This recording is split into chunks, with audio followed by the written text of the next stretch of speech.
কাজ করি। আমরা আসলে ফ্লোট স্টাইল কিভাবে তৈরি করি বা কিভাবে মানে এক ক্লিকের মাধ্যমে সব আমার কতগুলো লেআউট একসাথে পিডিএফ করে নিয়ে এই জিনিসটাই আমি একটু দেখাবো। মূলত ওইটা আমরা সবাই জানি, জাস্ট ফ্লোট স্টাইলটা কিভাবে তৈরি করতে হয় সেটা আমি একটু দেখাবো। তো এক্ষেত্রে আমি যদি আমার পছন্দের একটা ফাইল নেই তাহলে কাজটা দেখাইতে ভালো হবে আর কি।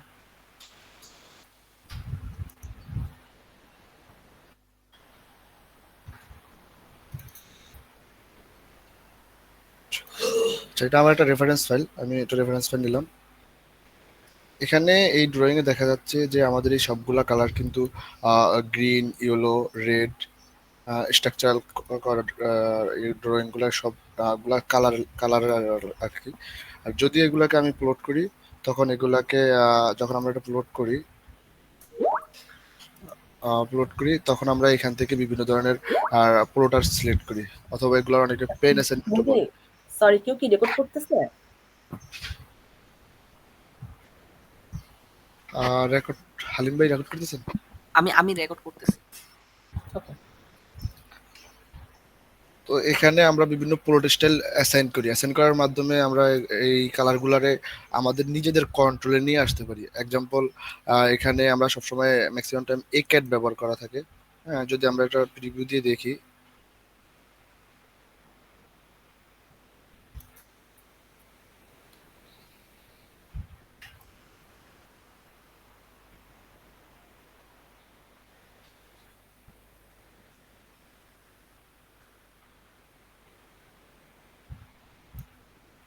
তাহলে এখন দেখা যাচ্ছে এগুলা যেই কালারটা আছে ওই কালারটাই আছে, কোনো চেঞ্জ হচ্ছে না।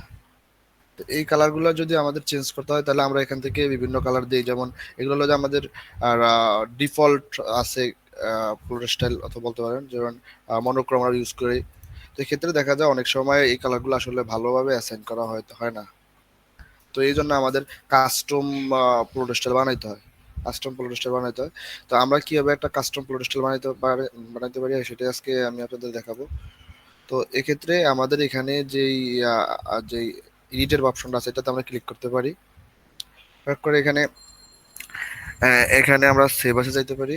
সরি, সেভ আসে যায় আমরা এখানে আমাদের আগের যদি কোনো কিছু থাকে বানানো, ওটাকে আমরা মডিফাই করতে পারি, অথবা আমরা এখান থেকে একটা কপি করে বানাইতে পারি। পেস্ট করে দিলাম, পেস্ট করে এটাকে এডিট নামটা একটু চেঞ্জ করে দিলাম। আহ, new। আচ্ছা, এটাকে আমরা যদি এখন এখানে আসি, এখানে আমরা কিন্তু পাবো এই যে নিউ, নিউ পাইলাম। এটাকে আমি ক্লিক করলাম। এখানে আমাদের কালার, আমরা জানি যে আমাদের অটোক্যাড অথবা গ্রাফিক ডিজাইন যেটাতে কাজ করি না কেন আমাদের টোটাল 255টা কালার আছে, জিরো থেকে 1 থেকে 255। তো এখানে আমরা আসলে মূলত অটোক্যাডে আমরা মেন যে 10টা কালার আমরা বলি, 9টা কালারই ব্যবহার করি। তো আমি এখানে করব, এখানে আমার সবগুলা কালার ব্ল্যাক দেওয়া আছে, সবগুলা কালার ব্ল্যাক দেওয়া আছে। তা এগুলাতে আমরা যেমন আমার এই রেড কালার, এটা একদম অরিজিনাল রেড, এটা হলো অন্য অন্য যে রেডটা আছে ওই রেডটা।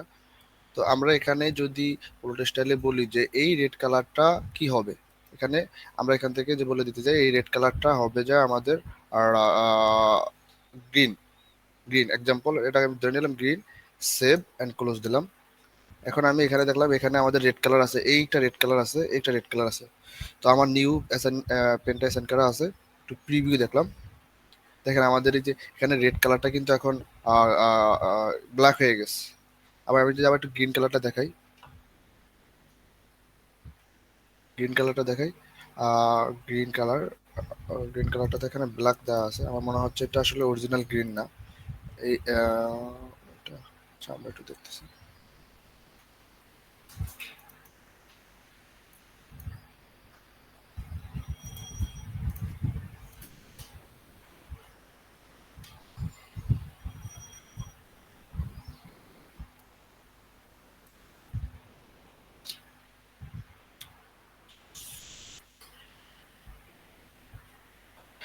এখানে গ্রিন, এই ডাইমেনশনাল যে কালারটা আছে এটা গ্রিন দেখাচ্ছে, আর বাকি সবগুলো কালার ব্ল্যাক দেখা যাচ্ছে। কারণ আমাদের এখানে সকল কালার বাদে, যেমন আমাদের জাস্ট এই ব্ল্যাক রেড কালারটাতে গ্রিন ধরানো আছে আর বাকি সবগুলোতে ব্ল্যাক ধরানো আছে। দেখেন সবগুলোতে ব্ল্যাক ধরানো আছে, যার কারণে আমাদের সব ব্ল্যাক আসতেছে, শুধু রেড কালারটা গ্রিন আসতেছে। রেড কালারটা যদি আমি ব্ল্যাক ধরে দিই, 7 ক্লোজ দিই, আবার প্রিভিউ দিই, আমাদের সবকিছু ব্ল্যাক।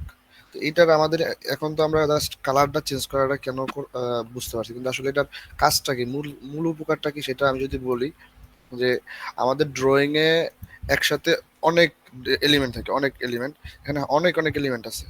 তা আমি অনেক সময় লেয়ারে কাজ করতে ভুলে যেতে পারি আমরা। এক্সাম্পল, যেমন আমি যদি এটাতে ক্লিক করি, এটাতে এটাতে দেখেন এটাতে কোনো লেয়ারে নেই, জিরো লেয়ার। এটা একদম মানে এটা একদম কোয়ালিটিফুল কাজ না, কারণ এটা লেয়ারে করা হয় না কোনো কাজ এখানে। তেমন একটা লেয়ার মেনটেন করা, যেমন এটা একটা আমাদের একটা বলতে হবে এটা বিম, কিন্তু এখানে আসলে বিম লেখা নেই। এটা মানে লেয়ার মেনটেন করা হয় না এই কাজটাতে। এক্সাম্পল, এখানে লেয়ার মেনটেন করা হয় না, কোনো কিছুতে লেয়ার মেনটেন করা হয় না, কিন্তু তারপরও কাজের আউটপুটটা ভালো আসতেছে, মানে দেখতে খারাপ দেখাবে না। কারণ আমরা এখান থেকে ওই আহ, এখান থেকে আমরা ওই এই প্রোটো স্টাইলের ভিতরে আমরা এটা ইয়া করবো, মডিফাই করে নিতে পারবো। যেমন আমাদের এখানে যদি রেড কালারটা আছে, এটা ব্ল্যাক দেখাচ্ছি, এখানে আমরা এই রেড কালারের যত অবজেক্ট এখানে আছে তার লাইন ওয়েট যদি আমরা একটু কমিয়ে দিই, যেমন আমরা লাইন ওয়েটটা কমিয়ে দিলাম 10, 10 দিয়ে 7 ক্লোজ দিলাম, এখন প্রিভিউ দিই, সরি।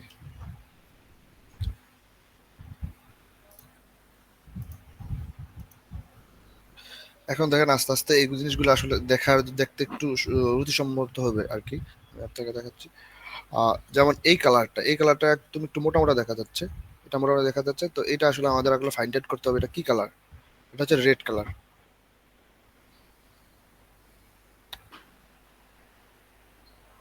রেড কালার, রেড কালারের লাইন অবজেক্ট 0 আছে, আর একটা রেড কালারের লাইন অবজেক্ট আমরা একটু কমিয়ে দিই, 907।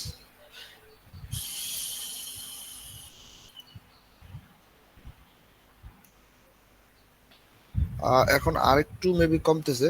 তারপর আমি আরেকটা জিনিস দেখাই, এখানে যে গ্রিন কালার টেক্সট গুলো আছে, গ্রিন কালার টেক্সট গুলো আসলে খুবই চোখে পড়তেছে। আমরা যদি টেক্সট গুলো গ্রিন কালার আছে, যেহেতু গ্রিন কালারটা নিয়ে একটু কাজ করি। এখানে গ্রিন কালার লাইন অবজেক্টটা আমরা একটু কমাই দিলাম, এখানে এটা দিলাম, যে সেভ এস দিলাম।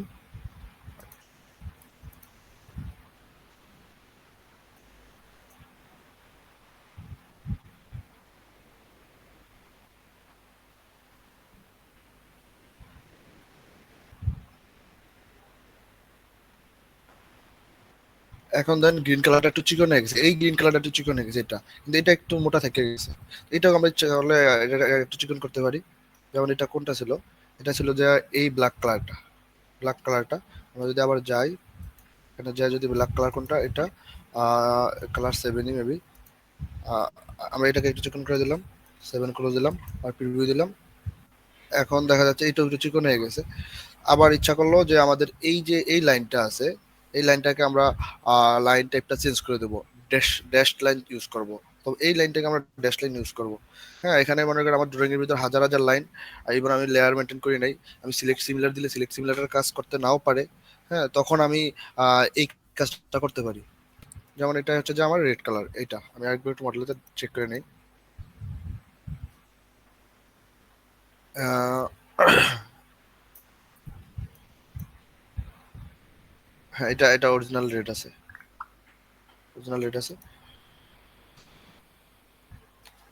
তো এখন আমি যদি এখানে আমার এই রেটটাতে আইসা যে লাইন টাইপটা আমি যদি ডটেড দিয়ে দিই, অথবা আবার একটা জিনিস এখানে যেটা বলা যেতে পারে যে আমার মডেলে ড্যাশ আছে, কিন্তু আমি এখানে সলিড দিলাম, তাহলে সলিড হয়ে যাবে। মানে আমি এখান থেকে এই প্রোটোস্টাইল থেকে যে কোনো অবজেক্টকে, যে কোনো কালার মেনটেন করতে পারি, যে কোনো লাইন ওয়েটে মেনটেন করতে পারি, যে কোনো লাইন টাইপে মেনটেন করতে পারি, এবং স্ক্রিনও করতে পারি। এটা হচ্ছে যে আমাদের এই প্রোটো স্টাইলের কাজ। এখানে আমাদের যতগুলা কালার আছে প্রত্যেকটা কালারই এখানে অপশন আছে। আপনারা চাইলে ওই কালারটাকে অন্য কালারে শো করতে পারবেন, প্রিভিউ করতে পারবেন।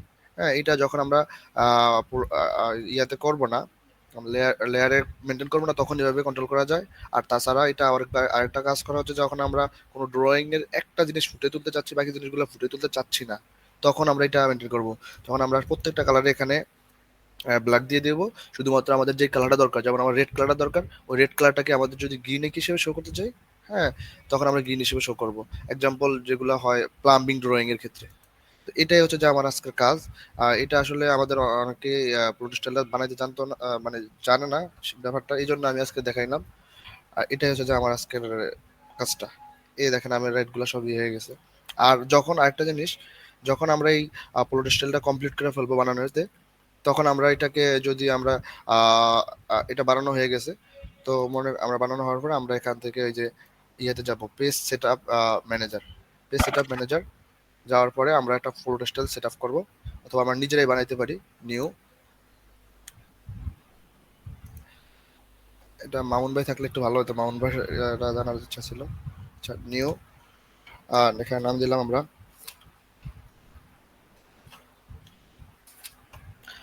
এ বলতেছে যে একটা রেফারেন্স ধরে কপি নিউ বানাইতে।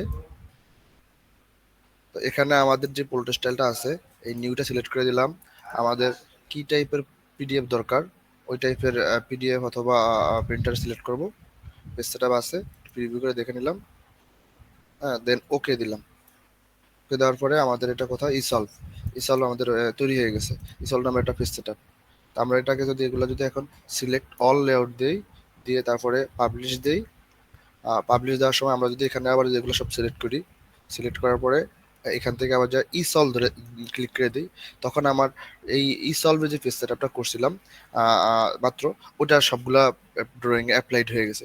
নাও আমি যদি এটাকে পাবলিশ দিই, তাহলে এটা পিডিএফ করা শুরু শুরু হয়ে যাবে। তো এটা হলো যা ওইটার সাথে একটা রিলেটেড কাজ, পেজ সেটআপ প্রোটোস্টাইলের সাথে। তাই আমি আবার এটা একটু দেখিয়ে দিলাম। এখন যদি পাবলিশ দিই, সবগুলো আমার এক জায়গায় পাবলিশ হওয়া শুরু হয়ে যাবে, মানে একসাথে কম্বাইন্ড পিডিএফ হয়ে যাবে ওই প্রোটোস্টাইলটা ফলো করে। এটাই ছিল আজকে নলেজ শেয়ার। আশা করি কারো যদি কোশ্চেন থাকে তাহলে বলতে পারেন।